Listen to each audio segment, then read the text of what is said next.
Lizzie McGuire, you are an outfit repeater. What's up, you guys? It's Katie. Welcome back to Still the Spotlight. Today I am finally doing another capsule wardrobe video. It has been more than a hot minute since I filmed one of these.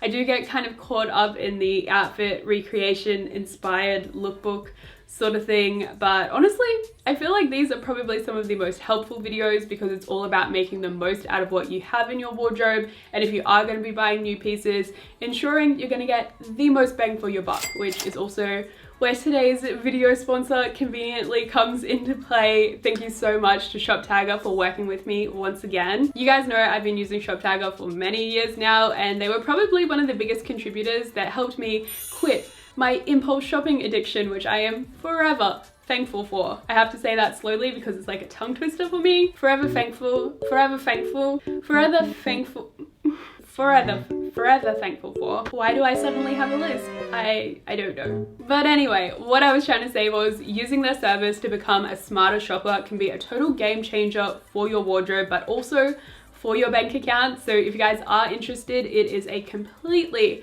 free and easy to download cute little button to your web browser, and from then on you've got your new buddy to help you out in three main ways. First up, whenever you see an item you like, you can easily add it to your wish list, and that way they can send you notifications if that item goes on sale or comes back in stock, and you can get these notifications via email or mobile push as well. Personally, I like the fact that you can organize the wish list into different categories. This is a lifesaver for a scatterbrain like me and totally saves me from having 1,000 different tabs open trying to figure out which pair of boots I should purchase. I just throw them all into their own wish list and kind of see after a while which ones I'm still vibing with, have a process of elimination, and of course see if any go on sale. The next frequently used feature is of course the coupon codes. You just click this button, it will scan the internet for the best available discount codes for you and instantly apply the best one to checkout. And then most recently, they've also launched a cashback feature. This allows you to simply earn cash via PayPal while shopping at any of the select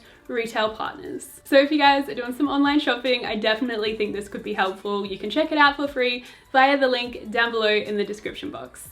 So as you can see, today's capsule wardrobe has 11 key closet essentials, and I tried to spice them up just a little bit, so it's a bit of a twist on your usual basics. There's also a few different accessories and shoe combos we'll play around with. You'll see as the video goes on, but of course everything will be listed down below in the description.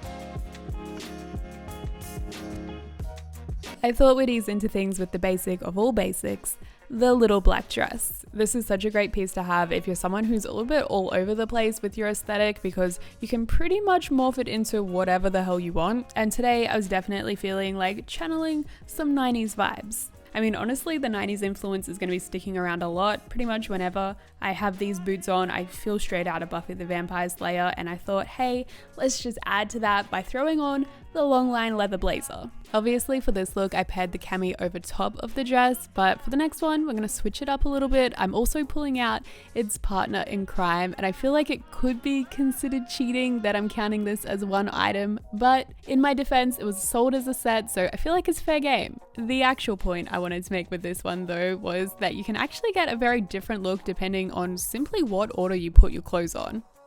Our little black dress is still going strong. This time around, I wanted to utilize one of our key accessories as well, which is of course these square scarves. You often see them styled as a shirt, but honestly sometimes I feel a little bit too exposed in them. So I wanted to give an example of how you can partake in that trend while still being a little bit more covered up in case you need it for dress codes. And of course with any of these, you can play around with the shoes depending on if you want to dress it up or down. I like the cowboy boots, but the heels are a look as well.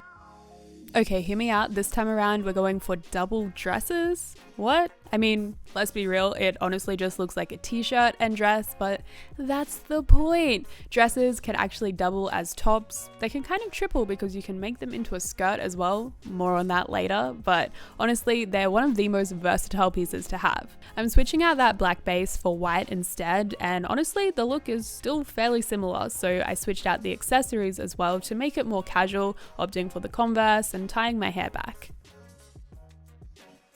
Finally, time to pull out one of my favorite pieces, the sweater vest. And I'm not sure how well it picks up on camera, but the purple tone of my vest is actually also in the plaid of this dress. And I think that's something really important to keep in mind when trying to build a capsule wardrobe. If you're going to introduce color, you want to make sure that you can match it, or at least make sure that it's complementary so you can really get the most out of your items.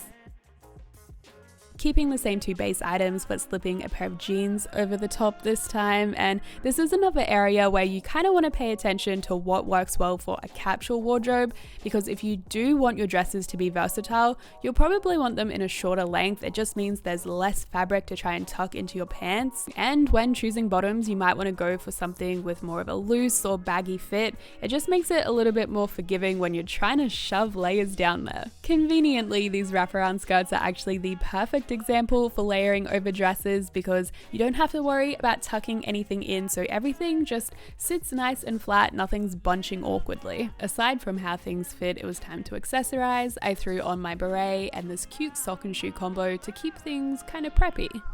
Trading in that plaid layer for a leather jacket instead, and now it totally looks like something that would pop up on my Pinterest page, but when you break it down, they're actually all very simple items, very achievable and also kind of timeless. So if you're looking at building a capsule wardrobe, you wouldn't have to worry about these sort of things going out of style next season. This is the sort of thing you can wear for years to come. I can't believe it has taken me this long to break out the black turtleneck. You guys know that this is pretty much my style solution to any outfit dilemma.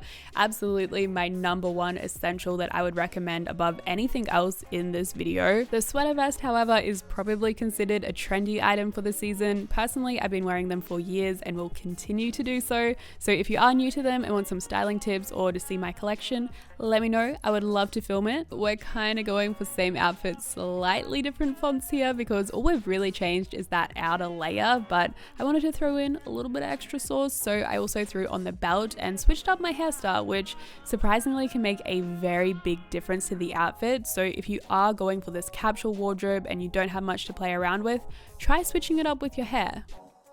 Alrighty, we are stripping it right back to just the turtleneck so we can throw on these fantastic faux leather trousers. I really wanted a statement trouser, but since we already had a few other patterns in the mix, I didn't want something that was going to clash, so I figured going for a bold texture and or color was the way to go. Obviously, if you wanted to keep it more simple and chic, you could just go for a black instead. If you did like the idea of the colored pants, but teaming it with the leopard print was a little bit too much for you, don't worry, we can ditch that cami, keep it more streamlined on top with the turtleneck and jacket. I think this gives a very model of Judy-esque sort of style. I think the bucket hat really plays into that too. But if you're still not feeling those damn green pants, firstly, I'm sorry, because you will be seeing more of them in this video.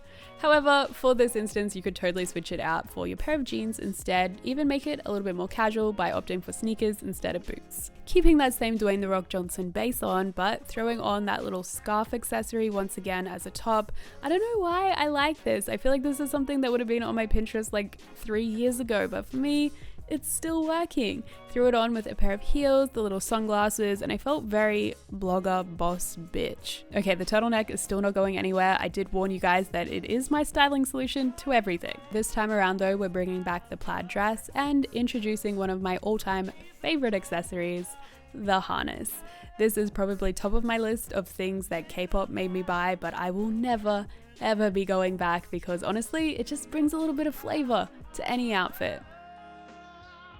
It felt about time to try moving back into a lighter color palette, so I just took this plain white tee and layered it over top of the dress, creating this really cute shirt and skirt combo. I mean, you could probably team this with just about any pair of shoes, but for me, it had to be the white cowboy boots. I cannot help myself at this point.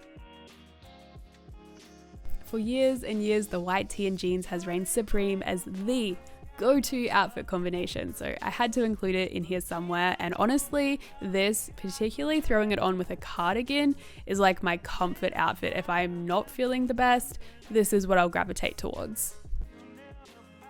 Okay, so 35 outfits is actually a lot when you're only working with 11 items, and not every outfit is necessarily going to be groundbreaking, is going to be a winner. This is one of those ones I'm not too sure on. I mean, I love a sweater vest, but something about this is just kind of off, so I feel like we should move on. Okay, something a little bit more chic while still being casual. I'm sorry, if you weren't a fan of these pants, you actually might want to skip forward a few outfits because that's what we're working with at the moment. This first one of the bunch is very simple, really letting that color pop by pairing it back with all white accessories. Finally, I'm giving the scarf a moment on its own. Like I said, I do feel quite exposed in this, so this is the sort of thing I would only pull out if I was really feeling myself that day, as opposed to the jeans and tee where I'm trying to just blend in. Ooh, this next one though is serving you Grinch, and I am not even mad at it. I would actually say that's probably my favorite Christmas movie, and also just generally kind of a mood, isn't it? Finally bringing back that black dress, and this one is actually very versatile thanks to its button down feature. It means you can style it a bunch of different ways. Here I did up just the top half, let the rest flare over the trousers, and then by teaming it up with this harness we actually got a really cool look. But then I decided, hey, let's just ditch the trousers and keep everything else exactly the same. Still a very cool look. You can throw on the leather jacket for an extra layer if you want. I really love that this skirt is just one long piece of fabric. It means that you can actually button it up before you wrap it around yourself, leaving you with this kind of half skirt inspired moment, which obviously is very reminiscent of many a K-pop stage performance, which you guys know I am all about. I loved it so much that I wanted to make it work for another outfit. All I did was pop on the cardigan, slip into the over the knee socks, and slightly change my hair. Honestly, it just ended up being a worse version of the previous look though, so meh. I brought back the printed dress, but this time around I wanted to distinguish it as its own skirt, and the easiest way to do so is simply just to throw on a belt. I also thought this would be a good opportunity to play around with some pattern clashing, so here we have two different types of plaid in the cardigan and the now skirt. Apparently she was feeling brave and decided to continue down the path of pattern clashing by opting for this cute little leopard print cardigan tied in the waist just to add a little bit more definition. I actually think it's a really cute casual look in the end with the Converse and the crossbody bag. It was at about this point I realized I hadn't been utilizing the leopard set, so you will see it featured in the next couple of outfits. This first one I brought back the green pants, chic as always. I don't know why every time I see these pants that word just comes out of my mouth unwillingly. I don't know what that's about, I'm sorry. I decided to keep the top as is, but wanted something a bit more relaxed and figured jumping into a pair of jeans would be the best solution. Feeling adventurous yet again though, and was like, hey, let's just keep my jeans unbuttoned. That's what the cool kids do, right? I don't know about this one. Eventually, I did zip the pants up and I actually threw on the cami underneath the cardigan for a more traditional look, shall we say. We're up to look number 32, and I'm not gonna lie to you, there's only so much someone can say about clothes before they just lose their mind, and I'm kind of getting to breaking point about now, but hey, cute outfit, man, cute outfit. Serving you absolutely no transition, straight into look number 33, and we're getting a little bit scandalous. Nothing under the sweater vest so we can get those guns out. I literally have no upper body strength, can't even do one single push-up. Oh, okay, thank goodness we have this black dress coming in clutch. Once again, we can style it so many different ways. Here I just did one button up, then it kind of just came undone, but it's still working. It gives this lightweight outerwear piece throw over vibe. I don't know, it sounds like I'm trying to make up the word count, and I kind of am. We've made it to look number 35, the final outfit, and I thought, you know what, we have to finish things off strong. I don't know how many people are still watching, but just in case you are, just know this is an outfit I would wear in a heartbeat. I really hope that you guys enjoyed like at least 80% of today's looks. I feel like that would still be a win, but yeah, let me know what other fashion related content you guys want to see on this channel, and hopefully you will stick around for it. So I'll see you next time. Bye!